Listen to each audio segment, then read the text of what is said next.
Amidst the chaos of the Manhattan courthouse, a symphony of whispers and footsteps echoed through the marble halls. The media swarmed like vultures, cameras flashing and voices overlapping as they fought for prime positions outside Courtroom 12. It wasn't every day that Maxwell Harrington, billionaire real estate mogul and New York socialite, stood trial for murder. Inside the courtroom, the air hung heavy with anticipation. The polished oak benches were filled to capacity, forcing latecomers to stand against the walls. The gallery buzzed with hushed conversations, reporters scribbling frantically in their notepads while sketch artists captured the scene with swift, practiced strokes. Rachel Martinez adjusted her charcoal gray suit and took a deep breath. At 36, she had handled her share of high-profile cases, but nothing quite like this. The Harrington trial was already being called the case of the decade. As defense counsel, the weight of expectations pressed down on her shoulders like concrete slabs. "I'll rise," the Honorable Judge Eleanor Blackwood presiding. The bailiff's voice cut through the chatter, bringing the room to attention. Judge Blackwood, known for her no-nonsense approach and razor-sharp intellect, entered with measured steps. Her silver hair was pulled back into a tight bun, her expression unreadable behind silver-rimmed glasses as she took her seat. "Be seated," she commanded, her voice carrying effortless authority. "We are here today for the trial of the people versus Maxwell Harrington on the charges of first-degree murder and the death of Elena Vasquez. Are both sides ready to proceed?" "The prosecution is ready, Your Honor," said District Attorney James Wilson, a man whose reputation for ruthlessness preceded him. His tailored suit and perfectly knotted tie projected an image of polished professionalism, but Rachel knew better. In the 10 years she'd faced him in court, she'd witnessed firsthand his willingness to bend rules to secure a conviction.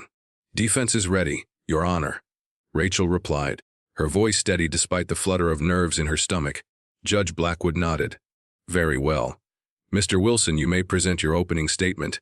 Wilson stood buttoning his jacket as he approached the jury. 12 faces stared back at him, a diverse cross-section of New York City residents who would decide Maxwell Harrington's fate. Rachel had studied each juror's profile meticulously, searching for potential biases or sympathies, but jury selection had been a brutal battle with Wilson blocking most of her preferred candidates. "Ladies and gentlemen of the jury," Wilson began, his voice resonating with practiced sincerity. "This case is about power and the belief that with enough money and influence, you can get away with anything, even murder." Wilson paced methodically before the jury box, his movements precise and controlled. "The evidence will show that on the night of April 12th, Elena Vasquez, a brilliant 28-year-old artist whose star was rapidly rising in the New York art scene, was found dead in her Soho loft. The cause of death, strangulation." He paused, allowing the gravity of his words to sink in.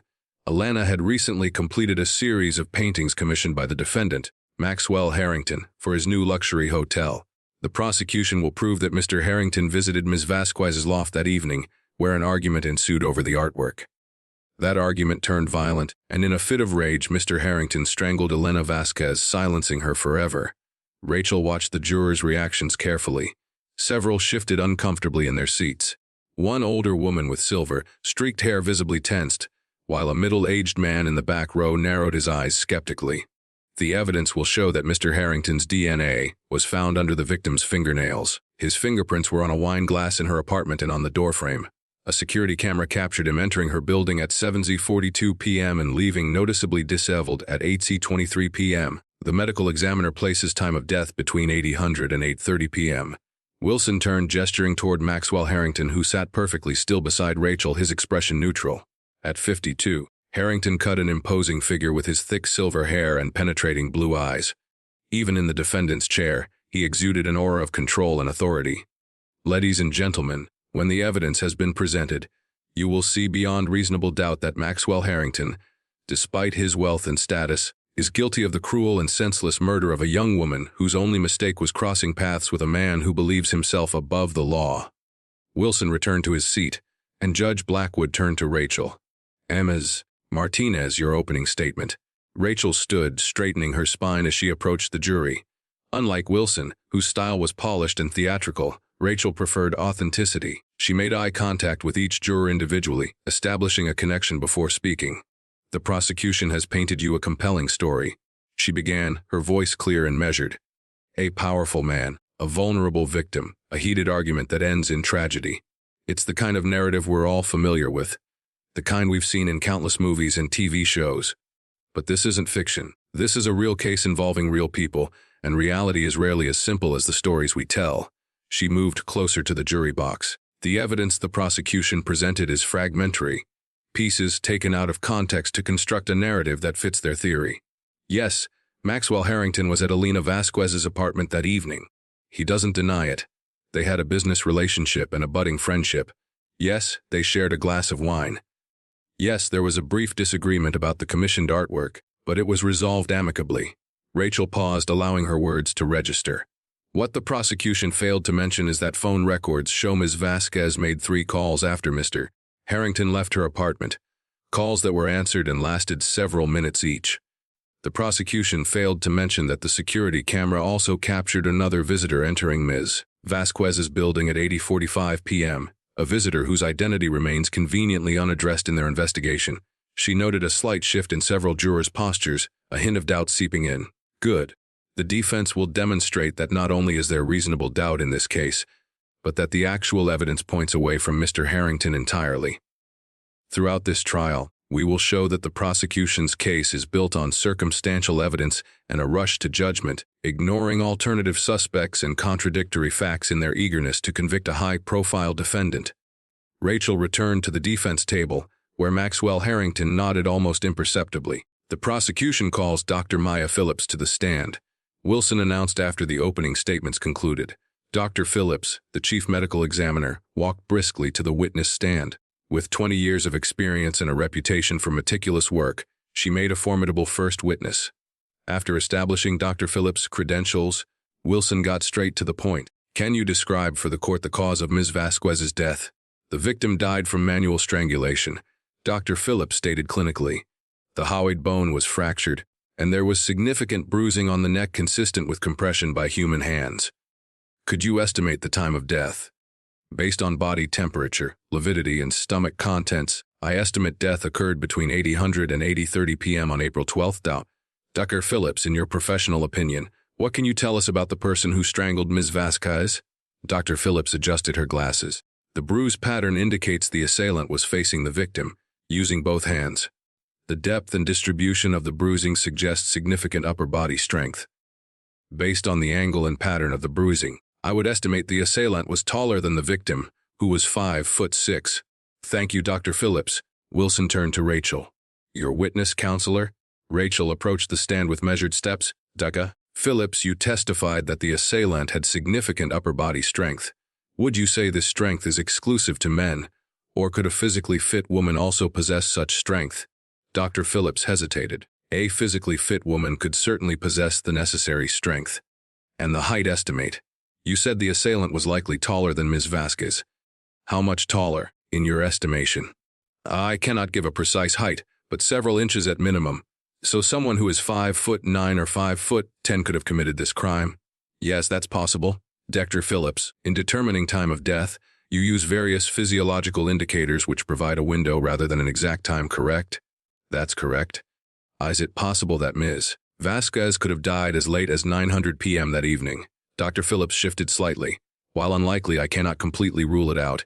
The outer margin of possibility might extend to around 8:45 p.m., given certain variables. Thank you, Dr. Phillips. No further questions. As the trial progressed into its second day, the courtroom had become even more crowded. Among the spectators was Sarah Chen, seated in the back row with her 8-year-old son Elijah. Unlike the other observers who were focused on the drama unfolding before them, Elijah's attention seemed elsewhere. His eyes darted around the room, taking in details others missed, his expression revealing nothing of his thoughts. Sarah had brought Elijah as part of his therapy program. Diagnosed with autism at age 3, Elijah had difficulty with social interactions but showed remarkable observational skills.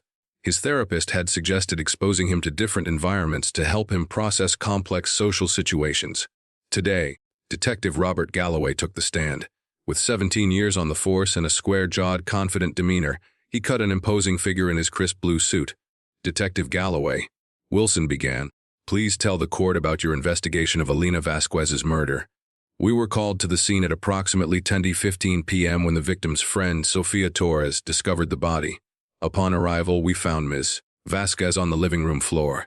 The apartment showed no signs of forced entry, indicating she likely knew her killer. What evidence led you to identify Maxwell Harrington as the suspect? Multiple factors, Galloway replied. Security footage showed him entering and leaving the building within the estimated time of death window. His fingerprints were found throughout the apartment, including on a wine glass and the door frame. Most significantly, we found his DNA under the victim's fingernails, suggesting a struggle. Did you recover any other significant evidence from the scene? Yes. Miss Vasquez's phone showed she'd had recent communication with Mr. Harrington. We also found a partially completed contract for artwork between them with handwritten modifications, and what appeared to be an argument in the margins about payment terms. Wilson nodded. Detective, did your investigation reveal any motive for why Mr. Harrington might want Ms. Vasquez dead? We discovered that Ms. Vasquez had recently informed Mr. Harrington that she was planning to pull out of their contract. She had received a more lucrative offer from a rival developer, Simon Reynolds, for the art installation. According to text messages we recovered, Mr. Harrington was furious about this development. The installation was scheduled to be the centerpiece of his new hotel's grand opening, just 2 weeks away. In the back of the courtroom, Elijah rocked slightly, his eyes fixed on Detective Galloway with unusual intensity. Sarah placed a gentle hand on his shoulder, steadying him. When Rachel's turn came for cross-examination, she approached Galloway with a cordial smile that didn't reach her eyes. Detective Galloway, you mentioned security footage showing Mr. Harrington entering and leaving Ms. Vasquez's building. Did that footage actually show him entering her specific apartment? Galloway shifted. No, it shows him entering the building. The camera doesn't cover individual apartment doors. So he could have visited another resident in that building. The building directory shows he had no known associates in the building besides Ms. Vasquez. I see, and you mentioned another visitor entered the building at 8:45 p.m. Did you identify this person?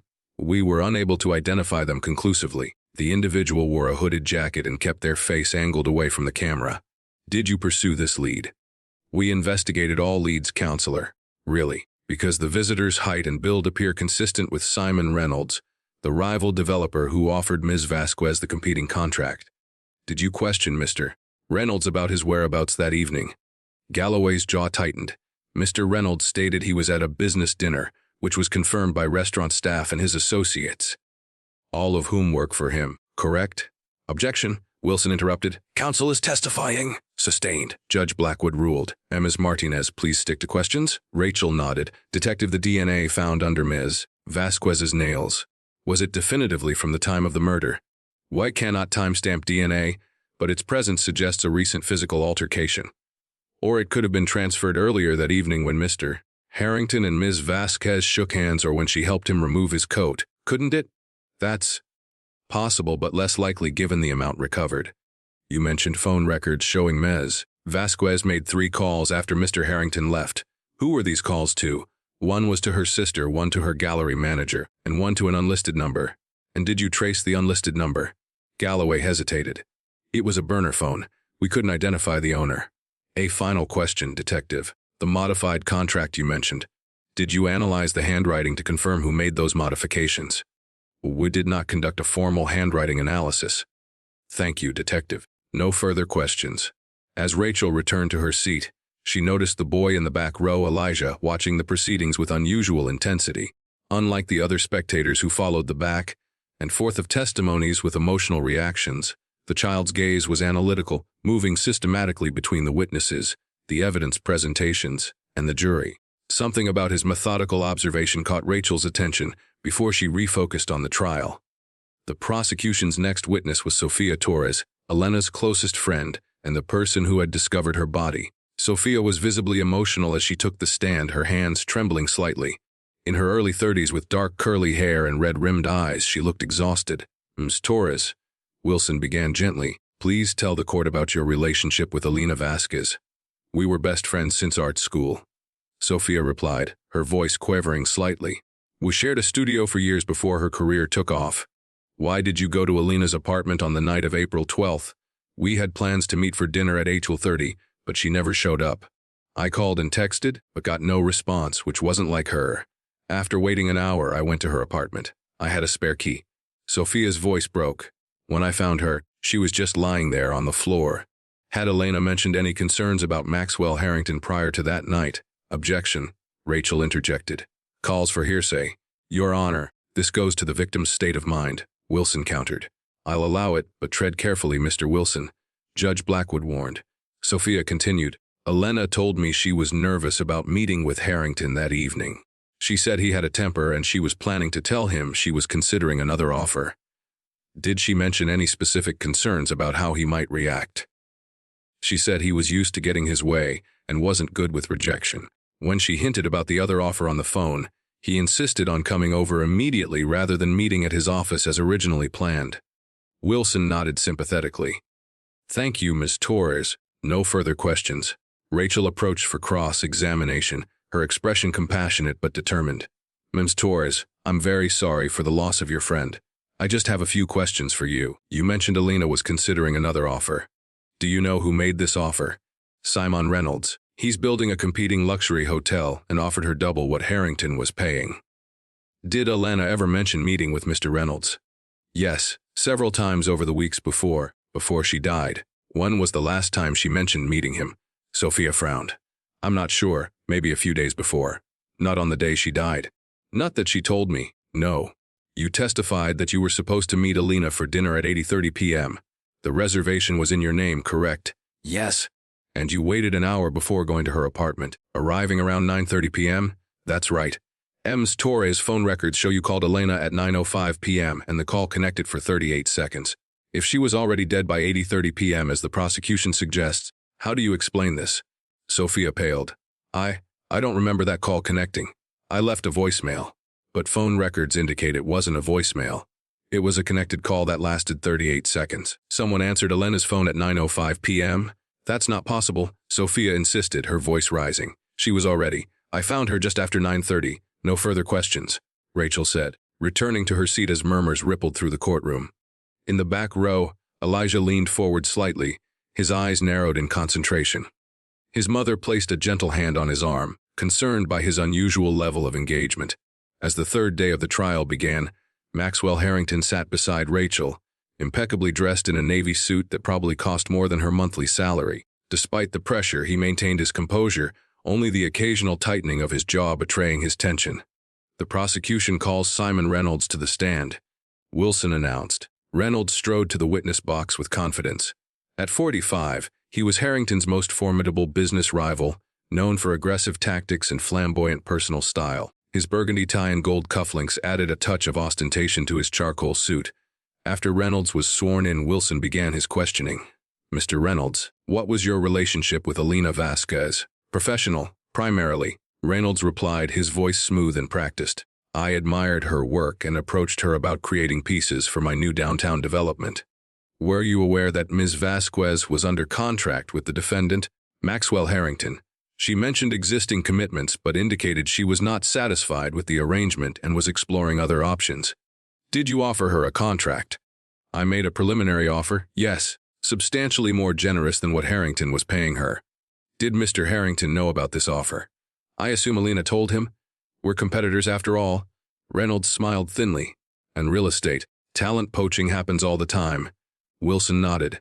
Where were you on the evening of April 12th? I was hosting a dinner meeting with my executive team at Le Bernardin. We were there from 7:00 p.m. until nearly 11:00 p.m. Can anyone corroborate this? My entire executive staff, the restaurant management, probably dozens of other diners. It was hardly a private affair. Thank you, Mr. Reynolds. Your witness, Ms. Martinez. Rachel approached Reynolds with careful neutrality. Mr. Reynolds, you testified that you were at Le Bernardin all evening on April 12th. Did you leave the restaurant at any point during the dinner? Reynolds hesitated briefly. I may have stepped out briefly to take a call. How briefly? Perhaps 15 minutes, no more. What time was this? I don't recall exactly. Perhaps around 8:30 or 9. Le Bernardin is approximately a 7-minute drive from Elena Vasquez's building. That would give you just enough time to visit her and return to your dinner, wouldn't it? Objection! Wilson interjected. Counsel is testifying and speculating. Sustained. Judge Blackwood ruled. Rephrase? Counsel nodded. Mr. Reynolds, cell tower data places your phone within 2 blocks of Ms. Vasquez's apartment at 8:42 p.m. How do you explain that? Reynolds paled slightly. That's impossible. I was at dinner. Your phone wasn't. And security footage shows someone of your height and build entering Ms. Vasquez's building at 8:45 p.m. wearing a hooded jacket despite the warm April evening. I let someone borrow my phone that night, one of my assistants, and that footage could be anyone. You can't see the face. Convenient, Rachel remarked. Reynolds, what would happen to your hotel project if Elena withdrew from her contract with Mr. Harrington? Objection! Relevance, Wilson called. I'm establishing motive, Your Honor, Rachel countered. I'll allow it. Judge Blackwood decided. Answer the question, Mr. Reynolds. Reynolds shrugged. It would create complications for his opening. The art installation was being heavily marketed as a centerpiece, and delays would give your competing property an advantage in the market. Potentially. One final question. You testified your relationship with Ms. Vasquez was primarily professional. What did you mean by primarily? Reynolds shifted uncomfortably. We had dinner a few times to discuss the project. Were these dinners purely professional? We enjoyed each other's company. Were you romantically involved with Elena Vasquez? Reynolds hesitated too long. We had a connection. Yes. A connection that Maxwell Harrington knew nothing about. A connection that might have given you additional motivation to visit her that night. Objection? Wilson nearly shouted. Counsel is badgering the witness and speculating without evidence. Sustained. Judge Blackwood ruled. The jury will disregard the last question. But Rachel had achieved her goal. The jurors' expressions showed they were already considering new possibilities. No further questions, she said, returning to her seat.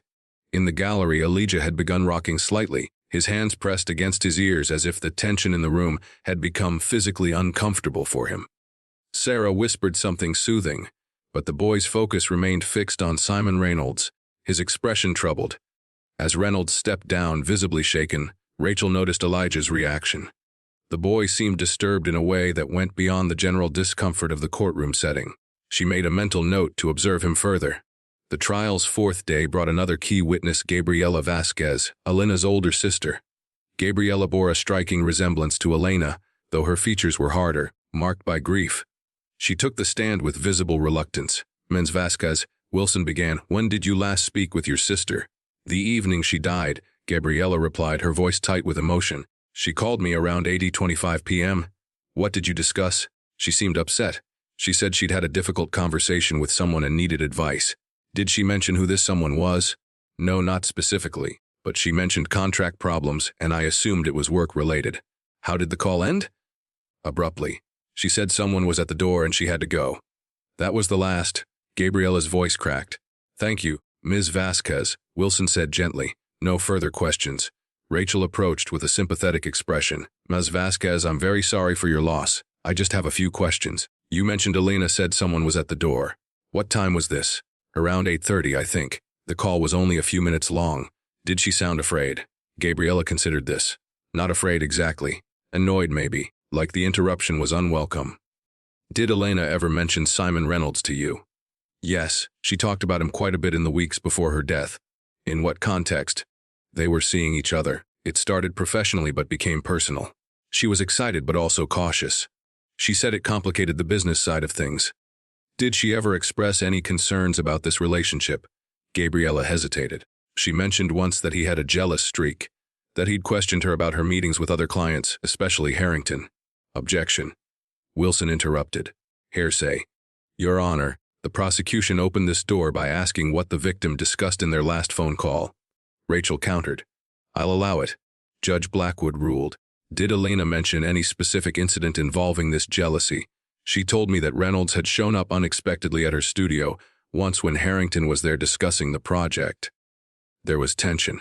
After Harrington left, she and Reynolds argued.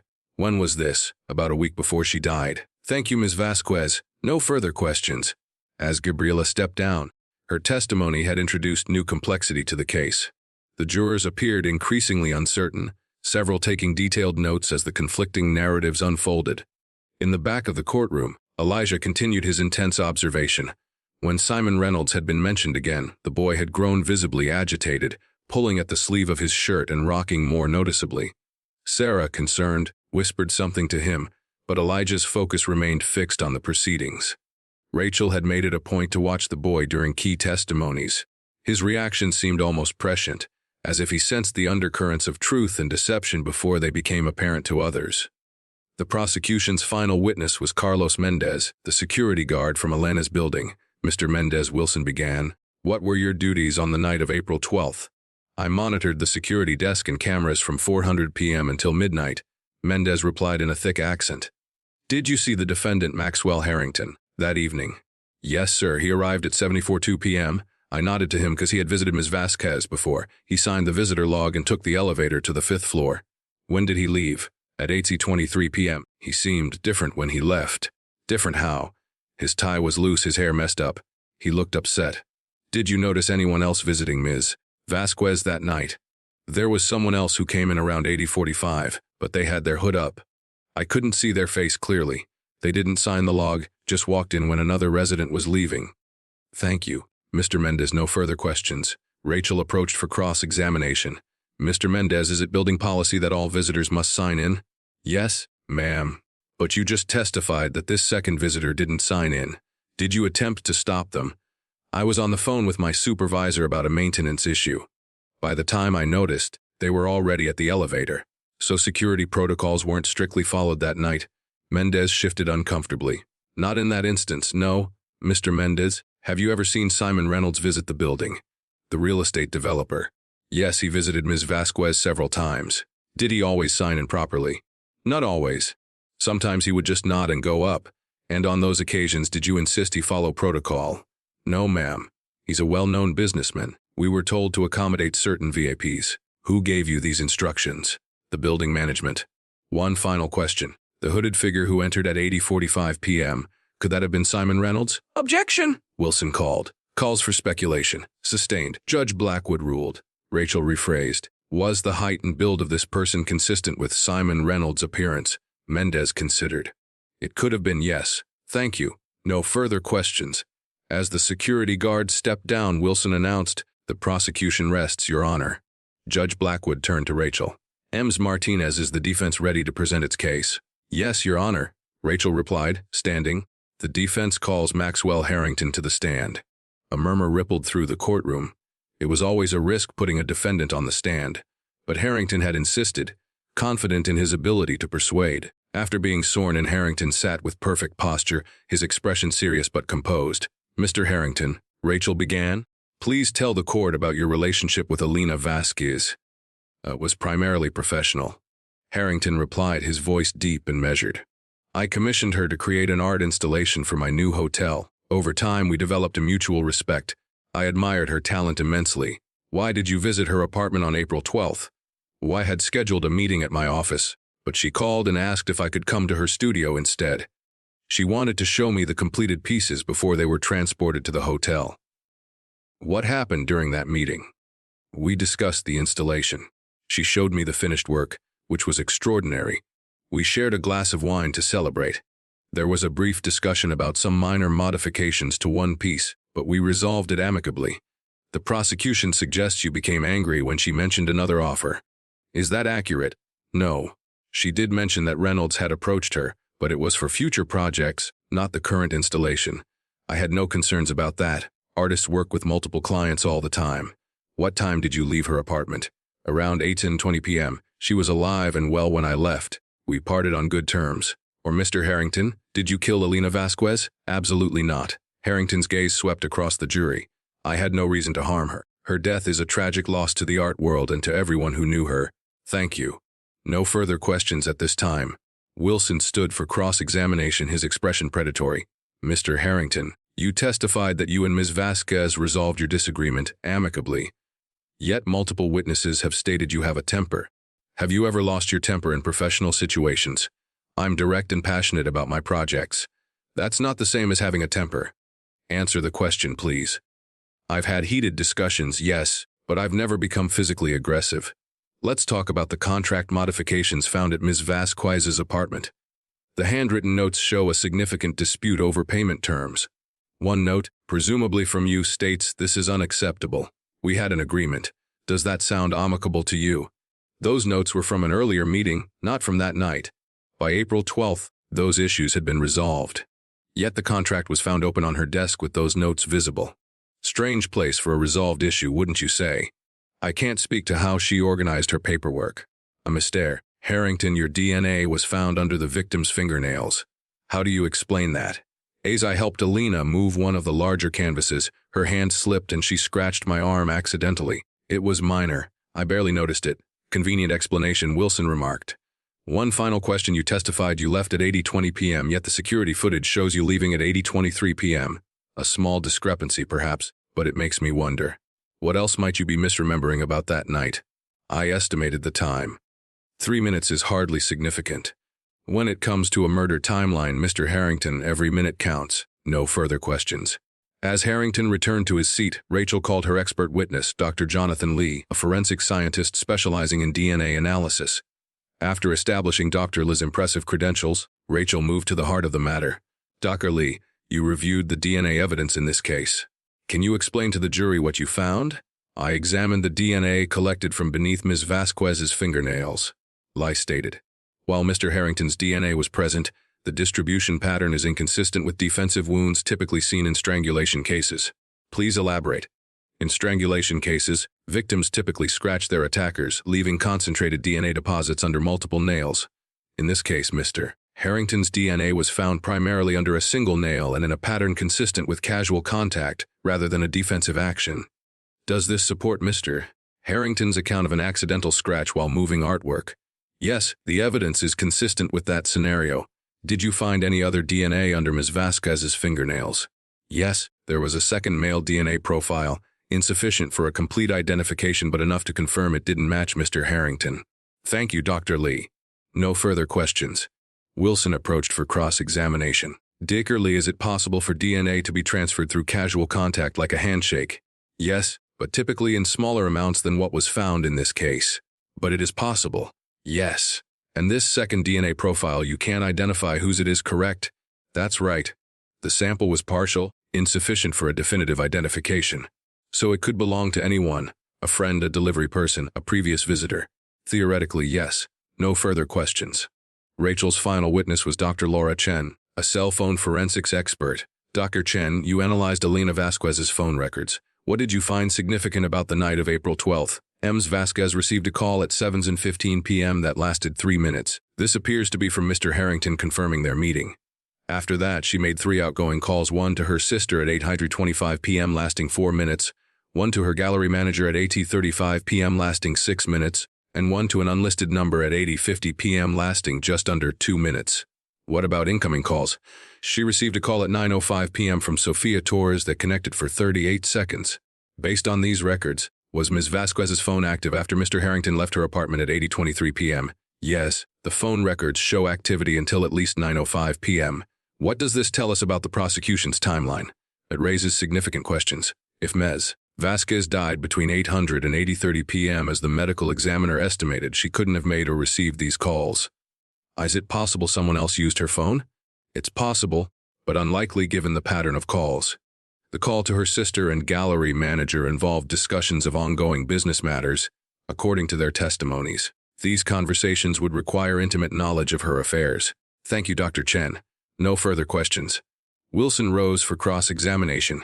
Dr. Chen, phone records only show that a call connected, not who was speaking, correct? That's correct. So someone else could have used Ms. Vasquez's phone after her death. It's technically possible, yes. No further questions. As Dr. Chen stepped down, Rachel announced, "The defense rests, Your Honor." Judge Blackwood nodded. "We'll hear closing arguments tomorrow morning. Court is adjourned until 9:00 a.m. As the courtroom began to empty, Rachel noticed Elijah and his mother again. The boy was still watching intently, his focus primarily on the area where Simon Reynolds had been sitting earlier. Rachel's curiosity was piqued. Something about the child's reactions throughout the trial seemed significant, though she couldn't quite place why. She approached them as they prepared to leave. "Excuse me," she said to Sarah. "I've noticed you and your son attending the trial. It's unusual to see a child here." Sarah smiled apologetically. "I'm a law student, and Elijah's therapist suggested exposing him to different environments. He has autism and is working on processing complex social situations." Rachel nodded, then addressed the boy directly, crouching slightly to meet his eye level. "Hello, Elijah. I'm Rachel. Thank you for watching so carefully." Elijah didn't make eye contact, but he stopped moving, his body going still in a way that suggested he was listening intently. "The man with the red tie," he said suddenly, his voice mechanical but clear. "He's lying." Sarah looked mortified. "Elijah, we don't say things like that about people," Rachel raised a hand gently. It's okay. Elijah, who do you mean? The man with the red tie. Someone Reynolds, Elijah replied, still not making eye contact. He had a red tie. He said he was at dinner, but he wasn't. He was there. I saw him on the screen when they showed the building video. Same walk, same shoulders, different jacket. Rachel felt a chill run down her spine. You recognized him from the security footage, even with the hood. Elijah nodded. He walks with his right shoulder higher than his left. Subtle. Most people don't notice patterns like that. Sarah looked bewildered. Elijah has an exceptional eye for detail and patterns. It's part of how his mind works. Elijah, Rachel said carefully, would you be willing to tell the judge what you just told me? Before Sarah could protest, Elijah nodded. I just say what I see. It's not complicated. Rachel turned to Sarah. Your son may have just identified a key piece of evidence that everyone else missed. Would you consider allowing him to testify tomorrow? I know it's a lot to ask, but it could be extremely important. Sarah hesitated, clearly torn. I don't know. Court can be stressful, and Elijah gets overwhelmed easily. What if we arranged for special accommodations? He could testify in the judge's chambers or via closed-circuit television to minimize his stress. I can do it. Elijah interrupted, his voice firm despite his continued avoidance of eye contact. The man with the red tie is bad. He hurt the lady with the paintings. Sarah looked at her son with surprise. How do you know that, sweetheart? He was angry when he talked about her. His jaw got tight and his pupils dilated. Fear or anger response. And when they showed the pictures of her apartment, he looked at the floor. Guilt avoidance. I've read about it. Rachel and Sarah exchanged glances, both stunned by the child's observation. Let me speak to the judge, Rachel said. If you're willing, I think Elijah's testimony could be crucial. That evening, Rachel met with Judge Blackwood in her chambers, explaining the unexpected development, a child witness. At this stage, Judge Blackwood looked skeptical over her reading glasses. Ms. Martinez, this is highly irregular. Closing arguments are scheduled for tomorrow. I understand, Your Honor, but this witness has critical information that wasn't available until now. He recognized Simon Reynolds in the security footage despite the hood obscuring his face. He can identify specific physical mannerisms that weren't apparent to others. And this child has autism. Is he considered competent to testify? Yes, Your Honor.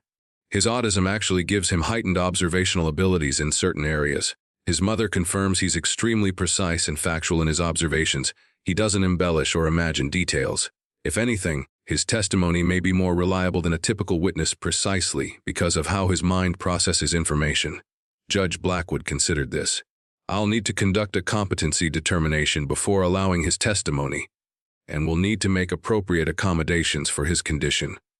His mother suggests a quieter environment would help, perhaps testimony in chambers with just essential personnel present. Very well. I'll see the boy at 8:00 a.m. tomorrow to determine if he's competent to testify. If he is, we'll hear his testimony before closing arguments. I'll inform Mr. Wilson of this development. Thank you, Your Honor. The following morning, the courtroom was abuzz with the news of a surprise witness. Maxwell Harrington sat at the defense table, visibly confused by the unexpected development. What's going on? He whispered to Rachel. Who is this witness? Someone who may have seen what everyone else missed, Rachel replied. Trust me. At 9:00 a.m. Judge Blackwood addressed the court. Ladies and gentlemen, before we proceed with closing arguments, the court has allowed the testimony of an additional witness for the defense. This witness is a minor with special needs, so his testimony has been recorded under controlled conditions in my chambers with both counsels present. We will now view this testimony. A screen descended from the ceiling and the recording began. The video showed Judge Blackwood's chambers with Elijah seated in a comfortable chair. The judge, Rachel, and Wilson were visible, along with Elijah's mother standing supportively nearby. Please state your name for the record, Judge Blackwood said gently. Elijah Chen, the boy replied, his gaze fixed somewhere above the camera. Elijah, do you know the difference between the truth and a lie? The truth is what actually happened or exists. A lie is saying something different from what actually happened or exists. That's right. And do you promise to tell the truth today? Yes, I only say what I see. Lying is inefficient and causes problems. Judge Blackwood nodded, satisfied. Ms. Martinez, you may proceed. Rachel approached carefully, keeping a respectful distance. Elijah, you've been watching this trial for several days. Can you tell us why? Mom is studying law. My therapist says watching court helps me understand social rules and communication patterns. During the trial, Did you notice anything about the security video showing someone entering Elena Vasquez's building at 8:45 p.m.? Yes, it was the man with the red tie, Simon Reynolds. How could you tell? The person in the video was wearing a hood. People have distinctive movement patterns. Mr. Reynolds walks with his right shoulder slightly higher than his left. He also has a specific gait pattern: heel, toe emphasis on the right foot, flatter placement on the left. The same patterns were visible in the hooded figure. Objection. Wilson interrupted. This witness isn't a forensic gait analyst. This is speculation. Your Honor, Rachel countered, Elijah is simply sharing his direct observations. The jury can decide what weight to give them. I'll allow it. Judge Blackwood ruled. Continue. Elijah, do you notice anything else about Mr.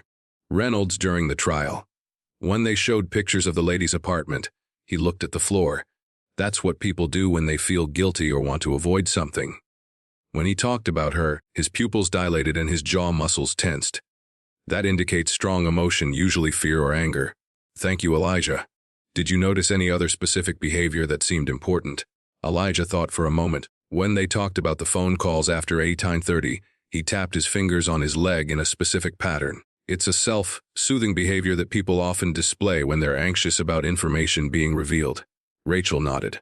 One final question. Based solely on your observations, not on any opinions or feelings, do you believe Simon Reynolds was the hooded person in the security video? It's not a belief, it's a pattern match. The movement signatures are identical. It was him. Thank you, Elijah. Wilson approached for cross-examination, his demeanor noticeably gentler than usual.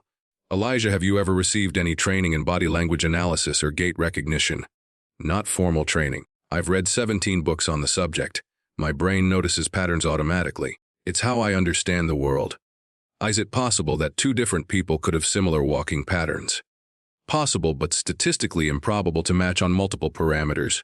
Shoulder height, gait pattern, stride length, and arm swing coordination. The combined probability is very low. You mentioned Mr. Reynolds looked at the floor when pictures of the apartment were shown. Couldn't that just indicate he was uncomfortable with seeing a crime scene? Different kinds of discomfort have different signatures. His was avoidance-based, not disgust or general discomfort. The timing was specific to certain images, not consistent across all crime scene photos.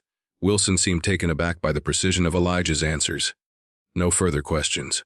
The video ended, and Judge Blackwood addressed the courtroom.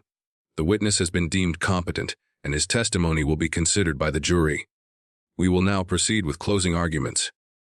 In the gallery, Simon Reynolds shifted uncomfortably, his confident demeanor cracking for the first time. Wilson delivered his closing argument first, attempting to refocus the jury on the original evidence against Harrington. He emphasized the DNA evidence, the timeline established by the medical examiner, and Harrington's presence at the scene. Don't be distracted by last-minute theatrics, he urged. The defense is asking you to take the word of a child over forensic evidence and expert testimony. The facts remain clear. Maxwell Harrington was at Elena Vasquez's apartment. They argued, and only he had both the opportunity and motive to kill her. When Rachel's turn came, she approached the jury with measured confidence. Throughout this trial, we've seen how easily assumptions can lead us astray, she began. The prosecution built their case on the most obvious suspect, the powerful man who visited Elena Vasquez that evening. But the evidence tells a different, more complex story. She walked slowly before the jury box, making eye contact with each juror. Phone records show Elena was alive and making calls well after Maxwell Harrington left her apartment. DNA evidence shows an unexplained second contributor. Security footage captures a mysterious hooded visitor arriving at the critical time window. A visitor who, as you've just heard, bears the distinctive physical characteristics of Simon Reynolds. Rachel gestured toward Reynolds in the gallery. Mr. Reynolds had motive, both professional and personal. He wanted Elena's art for his competing hotel project. He was romantically involved with her, and by his own admission, possessive. His alibi has holes large enough to drive a truck through. Convenient stepping out, during the exact time of the murder, his phone mysteriously in the vicinity of Elena's apartment. She paused, allowing the implications to sink in. Reasonable doubt isn't just a legal standard. It's a safeguard against rushing to judgment. The evidence in this case doesn't just raise reasonable doubt about Maxwell Harrington's guilt, it points firmly in another direction entirely. I ask you to follow where the evidence actually leads, not where assumptions initially pointed. Judge Blackwood provided instructions to the jury, and they retired to deliberate. The courtroom emptied slowly, tension hanging in the air. In the hallway, Detective Galloway approached Rachel with a grim expression. "Martinez, we need to talk. There's been a development." He led her to a quiet corner. "After hearing the Chen kid's testimony, I had another look at the security footage with our tech team. We enhanced it further and found something we missed, a reflection in the glass door as the hooded figure entered. It's partial, but enough to confirm it wasn't Harrington." "Let me guess. It matches Reynolds," Rachel said. Galloway nodded reluctantly. "We're obtaining a warrant now to search Reynolds' home and access his complete phone records. Preliminary data shows his cell pinged towers near Vasquez's apartment multiple times that night, not just once." "What about the DA? Wilson needs to know. He's being briefed as we speak. This case just got complicated." Inside the jury room, deliberations began with a preliminary vote that showed the jurors split. Some were convinced by the prosecution's straightforward narrative, while others found the defense's alternative theory persuasive. "The DNA evidence seems pretty clear," one juror argued. "Harrington was there, and his DNA was under her nails." "But what about the phone calls?" countered another. "If she was dead by 80:30, who answered her phone at 9:05? And that boy's testimony," added a third juror, an elementary school teacher. "Children with autism often notice details others miss. They can be incredibly precise observers." The discussion continued for hours, dissecting every piece of evidence and testimony. The security footage became a key point of contention. Some jurors found Elijah's analysis compelling, while others remained skeptical. By late afternoon, a consensus began to emerge. The prosecution's timeline had too many inconsistencies, and the evidence pointing to Reynolds couldn't be dismissed. At 4:37 p.m., the jury foreperson sent word that they had reached a verdict. As the courtroom reassembled, tension filled the air. Maxwell Harrington sat rigidly beside Rachel, his face a mask of control despite the stakes. In the gallery, Simon Reynolds had returned, looking considerably less composed than before. "Has the jury reached a verdict?" Judge Blackwood asked as the jury filed in. "We have, Your Honor," the foreperson replied, handing a slip of paper to the bailiff, who delivered it to the judge. Judge Blackwood read it silently, her expression revealing nothing. She returned the paper to the bailiff, who handed it back to the foreperson. "In the case of the People versus Maxwell Harrington, on the charge of murder in the first degree, how do you find?" The foreperson stood. "We find the defendant, Maxwell Harrington, not guilty." A wave of reaction swept through the courtroom, gasps, murmurs, and the frantic scratching of reporters' pens. Harrington closed his eyes briefly, his shoulders dropping in relief. Rachel squeezed his arm, a professional gesture of support.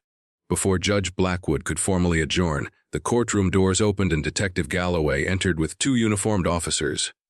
He moved purposefully toward Simon Reynolds. "Simon Reynolds," Galloway announced loudly. "You're under arrest for the murder of Elena Vasquez." Chaos erupted as Reynolds was handcuffed, his face contorted with rage and disbelief. Cameras flashed, reporters shouted questions, and the gallery buzzed with shock. "Order!"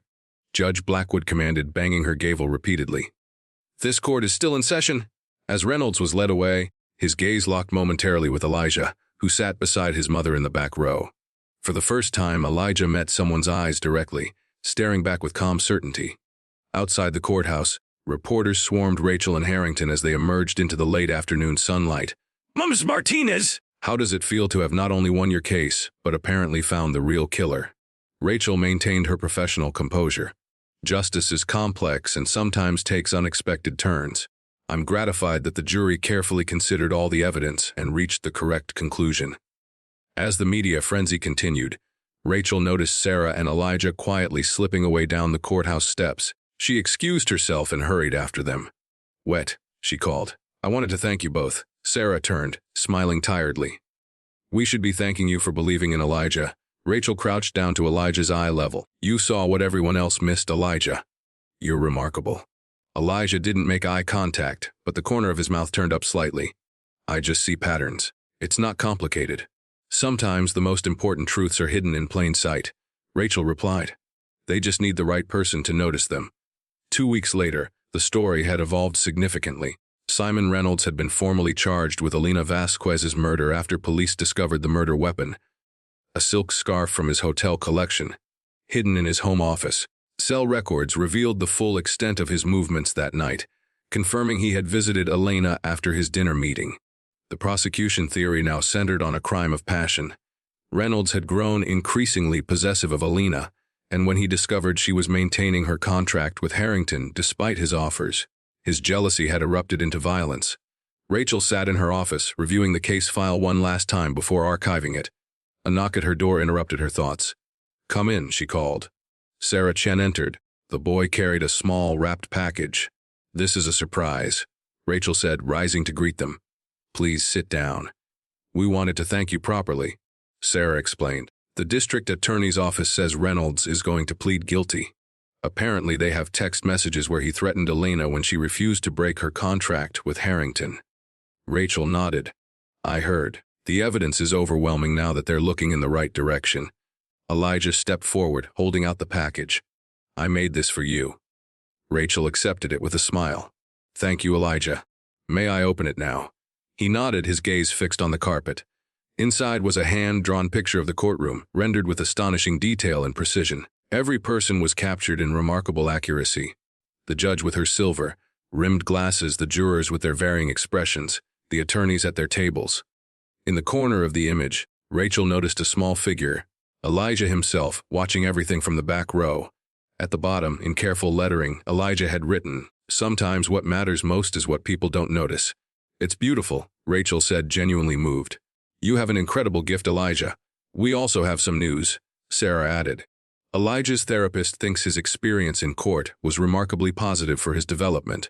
She's suggested he might benefit from a structured program that builds on his observational skills. "The FBI has a youth mentorship program for gifted kids," Rachel suggested. "I know someone there who specializes in working with children on the spectrum. Their observational abilities can be invaluable in certain types of investigative work." "I'd like that," Elijah said quietly. "I'm good at seeing things others miss." Rachel hung the drawing on her office wall, where it remained for years afterward. A reminder that justice sometimes depends on those who perceive the world differently, who see patterns and truths hidden in plain sight. The case of Maxwell Harrington faded from the headlines, but its impact lingered in the legal community. It became a textbook example of how circumstantial evidence and assumptions can lead investigations astray, while overlooked details often hold the key to the truth. For Rachel Martinez, it marked a turning point in her career. Her willingness to look beyond the obvious and listen to an unconventional witness had saved an innocent man and brought a killer to justice.